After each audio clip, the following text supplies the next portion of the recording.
नमस्कार दोस्तों, आइए हम लोग शुरू करते हैं बजट का दूसरा पार्ट। अभी तक हमने जो फर्स्ट पार्ट में आपको बताया था वो था constitutional provision of the budget, अर्थात जब बजट बनेगा तो खर्च कहाँ से किया जाएगा, खर्च के प्रोविजंस क्या हैं, संचित निधि क्या है, उससे पैसा निकाला कैसे जाएगा, और आकस्मिक निधि क्या है, लोक लेखा क्या है।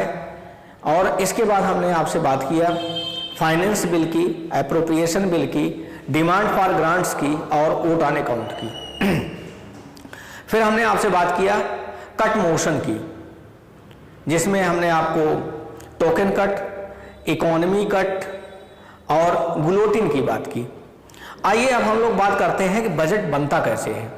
तो यहाँ पर हम आपको बताते हैं बजट के, जब बजट बनाया जाता है तो हमने आपको पहले ही लेक्चर में बताया है, बजट प्रस्तुत करने से पहले संसद में इकोनॉमिक सर्वे प्रस्तुत किया जाता है। इकोनॉमिक सर्वे के आधार पर ही आगामी वर्ष के लिए बजट का अनुमान लगाया जाता है। हमने आपको बताया था कि बजट में 3 तरह के अनुमान दिए जाते हैं।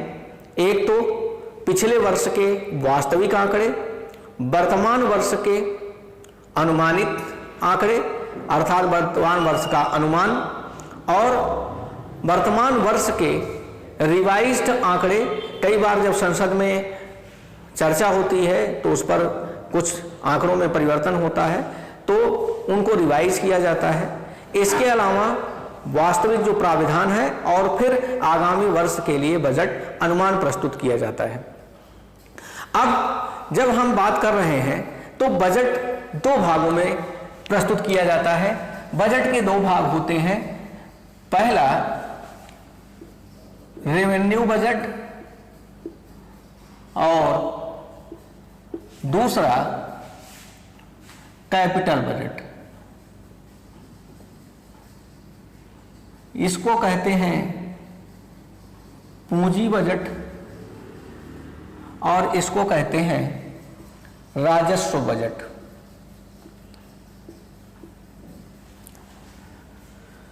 राजस्व बजट को हम 2 भागों में बांटते हैं, रेवेन्यू रिसीव्ट्स और रेवेन्यू एक्सपेंडिचर, अर्थात राजस्व प्राप्तियां और राजस्व व्यय। यहां पर आपको बता दें रिसीव्ट्स के 2 भाग होते हैं। एक को हम कहते हैं रेवेन्यू रिसीव्ट्स और दूसरे को कहते हैं नॉन रेवेन्यू रिसीव्ट्स, अर्थात ऐसे सारे राजस्व प्राप्तियां और गैर राजस्व प्राप्तियां। अभी हम आपको आगे चल करके इसका एक एक मद बताएंगे। रेवेन्यू रिसीप्ट्स में हम किन किन चीजों को शामिल करते हैं, नॉन रेवेन्यू रिसीप्ट्स में किन किन चीजों को शामिल करते हैं, रेवेन्यू एक्सपेंडिचर में किन किन चीजों को हम शामिल करते हैं, नॉन रेवेन्यू एक्सपेंडिचर में किन किन चीजों को शामिल करते हैं। अभी हम आपको पूरा क्लासिफिकेशन इसका आगे बताते हैं। अभी आप ब्रॉडली समझ लीजिए, रेवेन्यू बजट में राजस्व बजट में 2 पार्ट हुआ, रेवेन्यू रिसीव्ट्स एंड रेवेन्यू एक्सपेंडिचर, अर्थात रेवेन्यू एक्सपेंडिचर रिसीव्ट्स पर जो भी खर्च है अगर वो भारित है किस पर, रेवेन्यू रिसीव्ट्स पर, तो वो रेवेन्यू एक्सपेंडिचर कहला रहा है। इसके अलावा जो सेकंड पार्ट होता है पूंजी बजट का, ये है कैपिटल रिसीव्ट्स, कैपिटल रिसीव्ट्स और कैपिटल एक्सपेंडिचर। कैपिटल रिसीव्ट्स अर्थात पूंजीगत प्राप्तियां और पूंजीगत व्यय। अब आप समझ लीजिए, इन दोनों को मिला करके हम बात करते हैं कैपिटल बजट की, और इन दोनों को मिला करके हम बात करते हैं रेवेन्यू बजट की। यह हमारा ब्रॉडली क्लासिफिकेशन है। हमने आपको पहले ही बताया था कि रिसीप्ट्स के दो पार्ट होते हैं, एक जिस पर लायबिलिटी होती है और एक जिस पर लायबिलिटी नहीं होती है। अगर लायबिलिटी है तो वो पूंजीगत प्राप्तियों का हिस्सा है। अगर लायबिलिटी नहीं है तो वो राजस्व प्राप्तियों का हिस्सा है। अगर लायबिलिटी नहीं है तो इस तरह से हम जो बांटते हैं रेवेन्यू रिसिप्ट्स में एंड कैपिटल रिसिप्ट्स में। आइए हम लोग अब बात कर लेते हैं कि रेवेन्यू रिसिप्ट्स में क्या क्या शामिल होता है, नॉन रेवेन्यू रिसिप्ट्स में क्या क्या शामिल होता है, कैपिटल रिसिप्ट्स में क्या क्या शामिल होता है और कैपिटल एक्सपेंडिचर में क्या क्या शामिल होता है। ये हमने आपको बताया कि दो तरीके के रिसिप्ट्स होते हैं, एक को कहते हैं कैपिटल रेवेन्यू रिसिप्ट्स, दूसरे को कहते हैं कैपिटल रिसिप्ट्स। दो तरह के रिसिप्ट्स हैं, प्राप्तियां हैं। रेवेन्यू रिसिप्ट्स में दो पार्ट है, कर राजस्व प्राप्तियां टैक्स रेवेन्यू रिसिप्ट्स और गैर कर राजस्व प्राप्तियां नॉन टैक्स रेवेन्यू रिसिप्ट्स। ध्यान दीजिएगा, राजस्व प्राप्तियां पूंजीगत प्राप्तियां। राजस्व प्राप्तियों में हमने आपको बताया दो पार्ट हैं, कर राजस्व प्राप्तियां और गैर कर राजस्व प्राप्तियां। कर राजस्व प्राप्तियों में हम क्या क्या शामिल करते हैं, आय पर कर, कंपनी कर, ब्याज पर कर। अगर आपकी इनकम इतनी ज्यादा है कि आपकी इनकम सेविंग पर जो इंटरेस्ट मिल रहा है, उस इंटरेस्ट पर, वो इंटरेस्ट इनकम आपकी बहुत ज्यादा है तो उस पर भी टैक्स, इनकम टैक्स लगता है, तो इसीलिए उसको ब्याज पर कर कहते हैं। संपत्ति कर और उपहार पर कर, जैसे आपने किसी को उपहार दिया, किसी से उपहार लिया। संपत्ति कर, मान लीजिए आपके पास कोई ऐसी अर्जित संपत्ति है, वो भी टैक्सेबल होती है। इसके बाद आता है अचल संपत्तियों के हस्तांतरण पर, जैसे आपने मकान बेचा, भूमि बेची या कुछ इस तरह का कोई बिल्डिंग एसेट्स बेचा जो इमूवेबल एसेट्स हैं, उनको जब आप किसी को बेचते हैं या किसी से खरीदते हैं तो उस पर जो स्टाम्प ड्यूटी चुकाते हैं उसको हस्तांतरण कर कह रहे हैं। वस्तुओं एवं सेवाओं पर आप कल जान रहे हैं जीएसटी पर हम अभी आगे चल करके पूरा एक लेक्चर लेंगे और आपको बताएंगे कि जीएसटी में कितने कर को समाहित किया गया था और कितने कर के स्थान पर इसको कौन से कर जीएसटी में समाहित कर लिए गए थे और किन किन कर के स्थान पर जीएसटी को लाया गया था। तो जीएसटी में हम बहुत बाद में चर्चा करेंगे। अभी सिर्फ आप इतना समझ लीजिए, वस्तुओं एवं सेवाओं पर कर, जिसको हम जीएसटी कह रहे हैं, ये सरकार के कर राजस्व प्राप्तियां हैं। ये एक तरह से सरकार की वो प्राप्तियां हैं जिस पर कोई तरह की लायबिलिटी नहीं होती है। These are the income of the government. और सरकार के जो आवश्यक खर्च होते हैं, वो आवश्यक खर्च इन्हीं प्राप्तियों पर भारित होते हैं। नॉन रेवेन्यू रिसिप्ट्स, गैर कर राजस्व प्राप्तियां, नॉन टैक्स रेवेन्यू रिसिप्ट्स किनको कहते हैं, ब्याज प्राप्तियां। सरकार, केंद्र सरकार या सरकारें कभी कभी उधार देती हैं, जैसे केंद्र सरकार राज्यों को उधार देती है।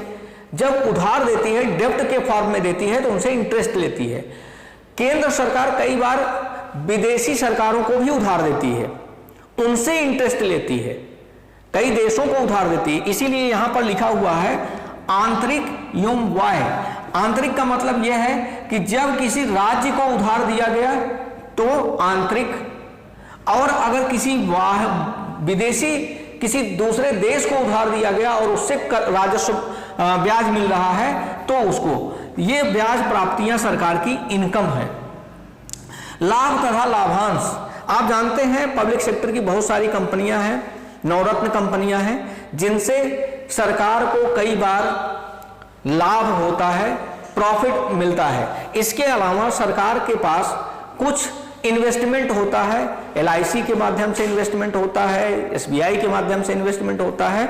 सरकार कई बार इन्वेस्टमेंट करती है, बहुत सारी कंपनियों में हिस्सेदारी रखती है, जैसे मारुति में सरकार ने हिस्सेदारी रखी हुई है, और वहां से जो उसको डिविडेंड मिल रहा है, प्रॉफिट तो मिल रहा है, वो मिल रहा है, लेकिन जो लाभांश मिल रहा है, शेयर के में जो डिविडेंड्स मिलते हैं, उनको हम यहाँ पर शामिल करते हैं। विभिन्न सेवाओं से प्राप्तियां, जैसे सेवाओं, सरकार बहुत तरह की सेवाएं देती है, जैसे स्टेट गवर्नमेंट परिवहन निगम की सेवा देती है, ये एक सेवा है।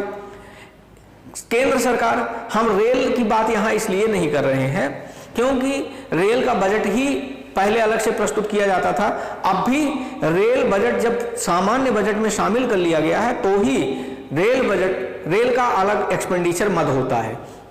खैर, दूरदर्शन पर विज्ञापन से जो आय होती है वो, एविएशन सेक्टर से जो आय होती है वो, ये सारी सेवाओं से प्राप्त, एविएशन सेक्टर अर्थात हवाई जहाज की सेवा जो प्रदान की जा रही है, ये इस तरह की सेवाओं से जो सरकार को राजस्व की प्राप्ति होती है, उसको हम कहते हैं विभिन्न सेवाओं से प्राप्तियां। बाह्य अनुदान, IMF से, वर्ल्ड बैंक से, या किसी मान लीजिए अमेरिका से या इंग्लैंड से, किस तरह का कोई सब्सिडी, अनुदान या कुछ इस तरह की चीजें अगर मिल रही हैं तो भी वो गैर कर राजस्व प्राप्तियों का हिस्सा मानी जाती हैं। इनको सरकार कहाँ दिखाती है? बाह्य अनुदान के रूप में, that are external subsidy, that are the part of external subsidy. अब आइए बात करते हैं कैपिटल रिसीप्ट्स की। कैपिटल रिसीप्ट्स में ये चार हमने आपको बताया है, इसको सीक्वेंस वाइज आपको याद करना पड़ेगा, अदरवाइज आप जब राजकोषीय घाटे की बात करेंगे तो राजकोषीय घाटे में जाकर के अटक जाएंगे। इसको इसी सीक्वेंस में आपको याद करना पड़ेगा। पहला क्या है? ऋणों तथा अग्रिमों की शुद्ध अदायगियां, that are the net payment of debts and advances, net payment of debts and advances. Number 1 ध्यान रखिएगा, ऋणों तथा अग्रिमों की। एडवांसेस, सरकार ने किसी को अगर किसी से RBI से, जनरली RBI से वेज एंड मीन्स एडवांस के रूप में पैसा लेती है तो उसको अगर चुकाना भी तो है, तो या सरकार ने किसी को दिया हुआ है तो वहां से सरकार ले रही है, लेकिन चूंकि अगर सरकार RBI से वेज एंड मीन्स एडवांसेस ले रही है तो ये कैपिटल रिसीप्ट का इसलिए पार्ट होता है क्योंकि ये लायबिलिटी है, इसको बाद में चुकाना है। तो सरकार अगर किसी को दिया हुआ है उसका पेमेंट उसको मिल रहा है, या कोई सरकार एडवांस ले रही है तो वो ऋणों तथा अग्रिमों की शुद्ध अदायगियां। सार्वजनिक उपक्रमों में अंशपत्रों का विनिवेश, डिसइन्वेस्टमेंट, आप पहले से ही जानते हैं डिसइन्वेस्टमेंट की बात मैं यहां कर रहा हूं। कंपनियों में सरकार जो डिसइन्वेस्टमेंट, अपने शेयर की हिस्सेदारी, अभी आप देख रहे हैं आजकल SBI की बात चल रही है कि SBI में सरकार अपने हिस्सेदारी कम करना चाह रही है। रेलवे में कई रेलवे का निजीकरण किया जा रहा है, और कई बार सरकार ने इंडियन एयरलाइंस को बेचने के लिए बिड कर चुकी है। तो इस तरह के जो डिसइन्वेस्टमेंट के जो पैसे आते हैं, सार्वजनिक उपक्रमों से जो डिसइन्वेस्टमेंट के पैसे आते हैं, उनको हम कैपिटल रिसीप्ट्स का हिस्सा मानते हैं। चूंकि ये सरकार के द्वारा कभी लगाया गया था और अब उसे उसी के बदले में पैसा मिल रहा है, तो ये कैपिटल रिसीप्ट्स का हिस्सा है। इसको 1990 में पहली बार शामिल किया गया था। तीसरा है बाजार उधार, मार्केट डेप्ट। मार्केट डेप्ट इसको इसलिए कहा जा रहा है कि सरकार कई बार इंटरनल डेप्ट लेती है किसी संस्था से, RBI से, SBI से, LIC से, कई बार डेप्ट लेती है, और बाह्य का मतलब हुआ IMF से ऋण लिया, वर्ल्ड बैंक से ऋण लिया, जैसे 1991 में बैंक ऑफ इंग्लैंड से ऋण लेना पड़ा था। अभी अभी आपने सुना होगा, ज़्यादा से ज़्यादा 10-15 दिन पहले एशियन डेवलपमेंट बैंक ने अभी सरकार को बहुत बड़ा लोन सैंक्शन किया है। तो इस तरह के जितने भी एक्सटर्नल डेब्ट्स होते हैं वो कैपिटल रिसीप्ट्स का हिस्सा माने जाते हैं। दूसरा है, इसमें दो पार्ट है बाजार उधार में, मार्केट डेब्ट में, इंटरनल एंड एक्सटर्नल। हमने आपको ये बताया इंटरनल एंड एक्सटर्नल। अब इसके अलावा कई बार सरकार, जैसे इंडिया मिलेनियम बॉन्ड जारी करी थी, कोई भी बॉन्ड जारी करके जब सरकार पैसा निकालती है, अभी जैसे गोल्डन सॉवरेन बॉन्ड जारी करके सरकार ने गोल्डन सॉवरेन बॉन्ड जारी किया है, तो इस तरह का जब कोई बॉन्ड इशू करके सरकार मार्केट से पैसा निकालती है तो that is the part of capital receipts, क्योंकि यह भी कभी न कभी इसके ओनर को लौटाना पड़ता है, विद इंटरेस्ट विद प्रॉफिट इसको लौटाना पड़ता है। Therefore these are the part of capital receipts. शुद्ध लघु बचत प्राप्तियां,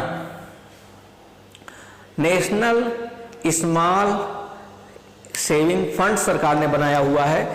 लोक लेखा खातों की प्राप्तियां, अभी जब मैंने शुरुआत में आपको बताया था, पहले लेक्चर में भी मैंने बताया था कि सरकार के पास 3 तरह के अकाउंट्स होते हैं, कंसोलिडेटेड फंड संचित निधि, दूसरा कंटिजेंसी फंड आकस्मिक निधि, और तीसरा होता है लोक लेखा पब्लिक अकाउंट। उसी पब्लिक अकाउंट की बात की जा रही है जिसको हम शुद्ध लघु बचत प्राप्तियां कहते हैं, जैसे NSC है, PF है, CPF है। क्योंकि ये पैसा भी सरकार को लौटाना पड़ता है, इसलिए यह भी कैपिटल रिसीप्ट का हिस्सा है। तो आप इसको तो एक बार आप मिस कर सकते हैं, लेकिन ये आपको अगर राजकोषीय घाटा समझना है तो आपको ये पूरा बहुत कायदे से सीक्वेंस वाइज आपको याद करना पड़ेगा। ऋणों तथा अग्रिमों की शुद्ध अदायगियां, नंबर 2 सार्वजनिक उपक्रमों में अंशपत्रों का विनिवेश, तीसरा मार्केट डेब्ट, और चौथा है शुद्ध लघु बचत प्राप्तियां। अब आइए इसके बाद हम लोग बात करते हैं एक्सपेंडिचर की। एक्सपेंडिचर में हम जब बात करते हैं तो एक्सपेंडिचर को 2 भागों में डिवाइड करते हैं, रेवेन्यू एक्सपेंडिचर और कैपिटल एक्सपेंडिचर। रेवेन्यू एक्सपेंडिचर को फिर से हम 2 भागों में डिवाइड करते हैं, रेवेन्यू प्लान्ड एक्सपेंडिचर और रेवेन्यू नॉन प्लान्ड एक्सपेंडिचर। थोड़ा सा ये ध्यान रखिएगा, अदरवाइज आपको कंफ्यूजन हो जाएगा। प्लान्ड एक्सपेंडिचर और नॉन प्लान्ड का एक्सपेंडिचर की चर्चा बजट में 1987-88 में फिजिकल कंसोलिडेशन एक्सपेंडिचर पर एक कमेटी गठित की गई थी। उसने रिकमेंड किया था कि इसको पहले हम बात करते थे, इस जो प्लान्ड एक्सपेंडिचर और नॉन प्लान्ड एक्सपेंडिचर को इसके पहले बात किया जाता था डेवलपमेंट एक्सपेंडिचर और नॉन डेवलपमेंट एक्सपेंडिचर पे। अर्थात ऐसे खर्च जो सरकार के लिए बहुत जरूरी होते हैं उनको हम सरकार को जो खर्च करने ही पड़ते हैं, जिसके लिए हमें कोई प्लान नहीं बनाना पड़ता है। जैसे अगर हम बात करें वेतन देने की, तो वेतन देना सरकार का नॉन प्लान्ड एक्सपेंडिचर है, इसके लिए कोई प्लान नहीं बनाना है। जितना वेतन व्यय है, सरकार को प्रशासनिक मशीनरी चलाने के लिए किसी प्लान बनाने की जरूरत नहीं है।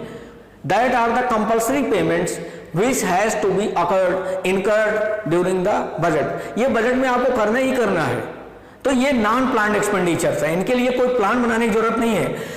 लेकिन अगर आपको कोई एसेट निर्माण करना है, बांध बनाना है, कोई प्रोजेक्ट लगाना है, सड़कें बनानी है, आपको कोई DRDO का कोई इक्विपमेंट्स, DRDO में कोई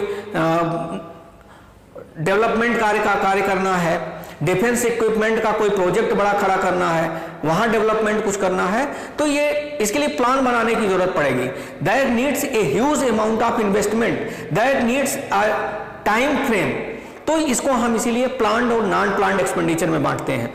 तो सरकार जो कैपिटल रिसीप्ट्स का हिस्सा होती है, राजस्व सरकार जो डेब्ट के रूप में, उधार के रूप में लेती है, या जहां पर सरकार की लायबिलिटी है, उस पैसे को सरकार कभी भी नॉन प्लान्ड एक्सपेंडिचर पर नहीं खर्च करती है, अर्थात उसको हमेशा प्लान्ड एक्सपेंडिचर पर ही खर्च किया जाता है। ऐसी जगह पर खर्च किया जाता है जहां से सरकार को कुछ न कुछ राजस्व या कोई न कोई कैपिटल फॉर्मेशन हो लॉन्ग टर्म में, क्योंकि वो पैसा वास्तव में उसके ओनर को बाद में लौटाना है। तो इसीलिए जब हम एक्सपेंडिचर की बात करते हैं तो प्लान्ड और नॉन प्लान्ड, हमने अभी आपको बताया 87-88 के पहले हम इसको डेवलपमेंट और नॉन डेवलपमेंट एक्सपेंडिचर्स के रूप में करते थे, लेकिन अब हमने इसको प्लान्ड और नॉन प्लान्ड एक्सपेंडिचर के रूप में बांटना शुरू कर दिया, तब से ये चल रहा आ रहा है। रेवेन्यू प्लान्ड एक्सपेंडिचर में जिसके लिए हमें प्लान बनाना पड़ता है, केंद्रीय योजनाओं पर भी यद्यपि जो योजनाएं बनती हैं, जैसे 12वीं पंचवर्षीय योजना तक बना, तो योजनाओं में जिन जिन चीजों के लिए जो भी लॉन्ग टर्म विजन लेकर के जो भी एसेट निर्माण का कार्य किया गया था, चाहे वो केंद्रीय योजनाएं हो चाहे वो राज्य के द्वारा की जाने वाली इन्वेस्टमेंट्स हो, उनको हम किस में लगते हैं? प्लान्ड एक्सपेंडिचर में। तो इसको दो भागों में बांटते हैं, expenditure on central plans and expenditure on states plan. State के प्लान पर एक्सपेंडिचर और सेंटर के प्लान पर इस प्लान्ड एक्सपेंडिचर, अर्थात जो योजनाओं के द्वारा जो एसेट निर्माण का कार्य है उन पर खर्च किया जाने वाला रेवेन्यू प्लान्ड एक्सपेंडिचर कहलाएगा। रेवेन्यू नॉन प्लान्ड एक्सपेंडिचर में आता है ब्याज पर भुगतान। देखिए, जब आपने ऋण लिया है तो इसके लिए प्लान बनाने की जरूरत नहीं पड़ेगी। Whatever the interest rate is that you have to pay, that is the compulsory payment that you have to make. Therefore, this is coming in the form of non-planned expenditure. Subsidy अगर आपने announce कर दिया है तो वो non planned है, उसके लिए कोई प्लान बना करके कि हम इतनी सब्सिडी अब देंगे या इतनी सब्सिडी बाद में देंगे। सब्सिडी यहां पर लिखा हुआ आंतरिक एवं बाह्य है। सरकार कई बार फर्टिलाइजर्स पर सब्सिडी देती है, पेट्रोलियम प्रोडक्ट्स पर सब्सिडी देती है, गैस पर सब्सिडी देती है, इन सब चीजों पर तो सब्सिडी देती ही देती है। लेकिन अदर गवर्नमेंट्स दूसरे देशों की सहायता कुछ करने के लिए कई बार कुछ सामान भेजती है। जैसे कुछ दिन पहले सरकार ने मलेशिया को हेलीकॉप्टर गिफ्ट किया था, इंडोनेशिया को हेलीकॉप्टर गिफ्ट किया था। तो उसी तरीके से अफगानिस्तान को कोई सहायता देनी है या बांग्लादेश को कोई सहायता देनी है तो they may be in the form of the subsidy. Defence, प्रतिरक्षा पर राजस्व व्यय, ये नॉन प्लान्ड एक्सपेंडिचर। डिफेंस का जो रिकरिंग हिस्सा है, जो वेतन भत्तों पर और जो उसके संचालन पर खर्च होना है, वो नॉन प्लान्ड एक्सपेंडिचर में आएगा। जबकि जो प्रतिरक्षा पर एसेट्स निर्माण का खर्च है, जो प्रतिरक्षा पर खर्च किया जाता है, डिफेंस इक्विपमेंट्स को बनाने पर डीआरडीओ के द्वारा जो खर्च किया जाता है, जो सैटेलाइट के निर्माण में खर्च किया जाता है, जो टैंकों के निर्माण में खर्च किया जाता है, जो जिसके लिए हमें लॉन्ग टर्म विजन की जरूरत पड़ती है, उसको हम कैपिटल नॉन प्लान्ड एक्सपेंडिचर में रखते हैं। प्लान्ड एक्सपेंडिचर, कई बार कोई प्लान चलाने के लिए हमें विदेशी सहायता लेनी, विदेशी ऋण लेनी पड़ती है। जैसे अभी हमने बताया था आपको कि एशियन डेवलपमेंट बैंक ने कुछ ऋण हमें कोविड-19 की उससे महामारी से निपटने के लिए और उस अर्थव्यवस्था को स्ट्रक्चर फिर से खड़ा करने के लिए, चूंकि अर्थव्यवस्था काफी पीछे चली गई है और कुछ लोग तो कह रहे हैं कि निगेटिव जाएगी, may be it may be about to 0% or somewhere, but economy के रिकंस्ट्रक्शन और रिस्ट्रक्चरिंग के लिए जो अभी ऋण सैंक्शन किया है एशियन डेवलपमेंट बैंक ने, वो आपके आएगा प्लान्ड एक्सपेंडिचर में, प्लान्ड कैपिटल एक्सपेंडिचर में। जब इसको हम वापस लौटाते हैं, जब इसको हम ऋण को वापस लौटाते हैं, इस पर जो ऋण लेते हैं तो वो हमारे कैपिटल रिसिप्ट्स का हिस्सा होता है, और जब इसको हम इन चीजों पर खर्च करते हैं तो वो हमारे कैपिटल प्लान्ड एक्सपेंडिचर का हिस्सा कहलाता है। तो इस तरह से हमने पूरे एक्सपेंडिचर को दो भागों में बांट दिया। अब आप समझिए, अब हमारे पास दो चीजें आ गई। एक तरफ हमारे पास है रिसीव्ड्स और दूसरे तरफ हमारे पास है एक्सपेंडिचर। जब हमारी, ध्यान दीजिएगा यहां पर, जब हमारा receipts is equal to expenditure, when receipts is equal to expenditure then it is known as balance budget. ध्यान रखिएगा,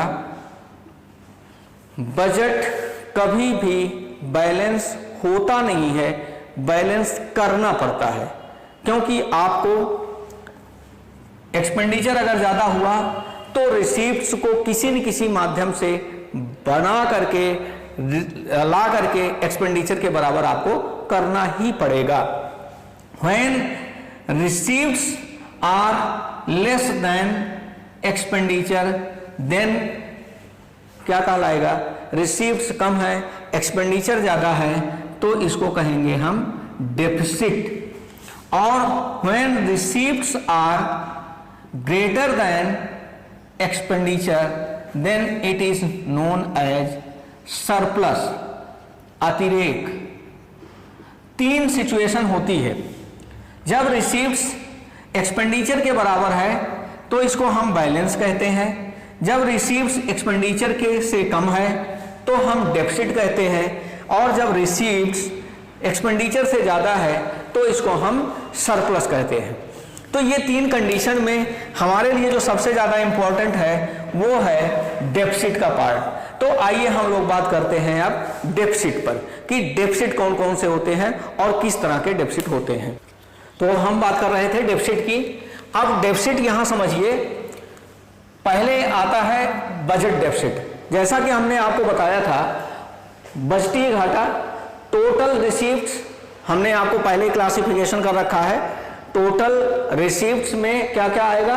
रेवेन्यू रिसीव्ड्स और कैपिटल रिसीव्ड्स।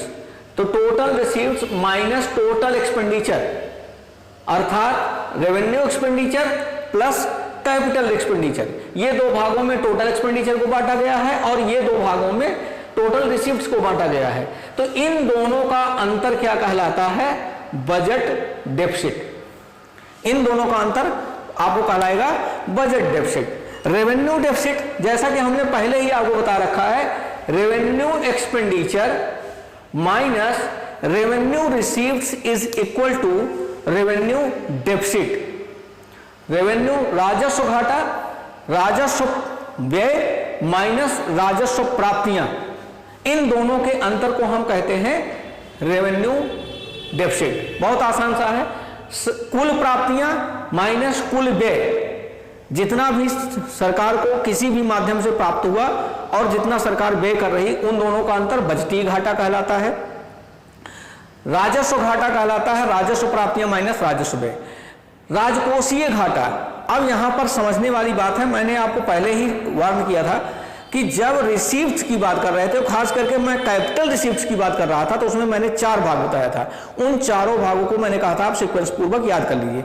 यहां पर सिर्फ आपको ऐसे ही बता दें, राजकोषीय घाटे का मतलब है राजकोष, एक कोष ऐसा है जिसमें पैसा आ रहा है, लेकिन अगर आपका खर्च इतना ज्यादा हो जाता है कि आप उस खर्च को पूरा करने में अक्षम है, तो क्या करेंगे? उधार लेंगे, कहीं से ऋण लेंगे। यही जो उधार या ऋण ले रहे हैं ना, यही राजकोषीय घाटा है। बहुत सिंपल शब्द में समझ लीजिए, बाकी यहां जिस भाषा में समझना है वो हम आपको समझा दे रहे हैं, लेकिन यहां पर सिर्फ इतने समझ लीजिए, एक आपके पास कोष है, उस कोष में से पैसा आ रहा है और आप खर्च कर रहे हैं, लेकिन जब इन खर्च आपके ज्यादा हैं और इस कोष में आने वाला पैसा कम है, तो आप कहीं न कहीं से उन खर्चों को पूरा करने के लिए ऋण लेते हैं, उधार लेते हैं। यही जो उधार लेते हैं, उधार आवश्यकता है जितने रुपए की, मान लीजिए आपके कोष में 100 रुपया आ रहा है और आपका खर्च 125 रुपया है, तो 25 रुपया कहीं से उधार लेंगे। ये 25 रुपया जो है ना, यही आपका फिजिकल डेफिसिट है। अब इसको आप समझिए, total expenditure minus revenue receipts plus capital receipts. Capital receipts का कौन का सा part? Including only recovery of loans and sale of assets. 4 भाग बताया गया था, उसमें से पहला और दूसरा क्या था, recovery of loans and sale of assets, अंश पत्रों का विनिवेश। सेकेंड पार्ट मैंने क्या कहा, recovery of loans internal and external, और अंश पत्रों का विनिवेश, सार्वजनिक अंश पत्रों का विनिवेश। सेकेंड पार्ट यही बताया गया था जो 1990 में पहली बार शामिल किया गया था। तो ये दोनों अर्थात पहला और दूसरा, या इसको दूसरी भाषा में कह लीजिए total expenditure minus revenue receives plus capital receives excluding मतलब उसको निकाल दीजिए, कौन कौन सा, बारोइंग्स एंड लायबिलिटीज, तीसरा और चौथा। तो हमने तो यही कहा ना आपको कि जो आपका लायबिलिटी है, बारोइंग्स है, जो आपको ऋण के रूप में जो कहीं से लेना है, वही आपकी फिजिकल डेफिसिट है। तो इस तरह से हम कह सकते हैं total expenditure minus total non डेप्ट रिसीव्स, अर्थात जो डेप्ट रिसीव्स हमारा है, जितनी उधार प्राप्तियों की आवश्यकता है उतने को ही हम राजकोषीय घाटा कहते हैं। अब आइए बात करते हैं प्राथमिक घाटे और मौद्रिक घाटे की। ये primary deficit doctor Manmohan Singh की संकल्पना है। प्राइमरी डेफिसिट का मतलब ये होता है कि जब हम उधार प्राप्तियों में से इंटरेस्ट पेमेंट को घटा देते हैं, अर्थात फिजिकल डेफिसिट में से जब हम इंटरेस्ट पेमेंट को घटा देते हैं तो ये बनता हमारा प्राइमरी डेफिसिट। इसके बाद बनता था मॉनेटाइज्ड डेफिसिट, मौद्रीकृत घाटा। मौद्रीकृत घाटा का मतलब यह होता था कि सरकार जब घाटे को पूरा करने के लिए जितना पोर्शन आरबीआई से लोन के रूप में लेती थी तो उसी को हम मॉनेटरी डेफिसिट कहते थे, मॉनेटाइज्ड डेफिसिट, मौद्रीकृत घाटा कहते थे। लेकिन 1 अप्रैल 1997 से यह घाटा महत्वहीन इसलिए हो गया क्योंकि अब सरकार आरबीआई से उधार नहीं लेती बल्कि वेज एंड मींस एडवांसेस लेती है। ये वेज एंड मींस एडवांसेस क्या होते हैं, जब हम आपको मॉनेटरी पढ़ाएंगे, मनी बैंकिंग पढ़ाएंगे तो उस समय आपको बताएंगे कि वेज एंड मींस एडवांसेस, इसको हिंदी में कहते हैं अर्थोपाय अग्रिम। अभी आप सिर्फ इतना समझ लीजिए, अर्थोपाय अग्रिम अर्थात सरकार अब इसको कहती है कि हम एडवांस ले रहे हैं, हम डेप्ट नहीं ले रहे हैं, हम बल्कि एडवांस ले रहे हैं, ऋण नहीं ले रहे हैं। तो जब से WMA की संकल्पना आ गई तो 1 अप्रैल 1997 से ये मॉनेटाइज्ड डेफिसिट क्या हो गया, महत्वहीन हो गया।